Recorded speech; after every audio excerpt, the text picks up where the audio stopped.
Pumunta ka daw ng Kuwait ng travel authority. Anong totoo doon, Vice? Sorry ma'am, niadto daw ko og Kuwait without travel authority. Kinsay nagsulti po?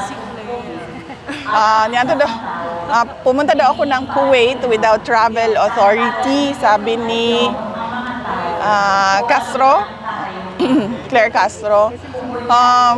Well, sila naman yung lagi nagsasabi no na huwag mag-propagate ng fake news and misinformation. Although wala bigyo ko kadungog giunsa niya, giunsa niya pagsulti ma'am, giunsa niya pagsulti.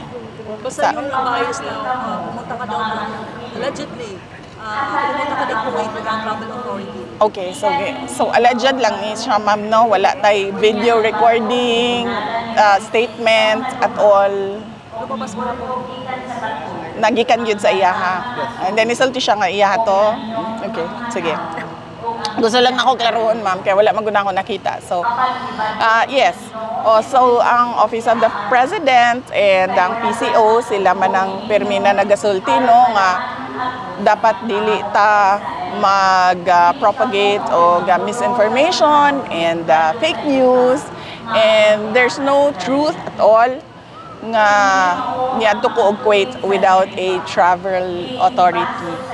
So, I guess, isa na naman yon sa ginagawa ng Office of the President na yung ilihis ang usapan sa kung ano ang totoong nangyayari sa ating bayan. So kahapon, nakita natin na unfavorable sa administration ang decision ng Senate of the Philippines. So gumawa na naman sila ng kwento na umalis ako ng bansa ng walang travel authority para doon na naman matutok yung attention ng mga tao and matuloy na naman yung lagi nilang paninira sa akin. Ang sinasabi ko nga, ang tawag dyan is political scapegoating.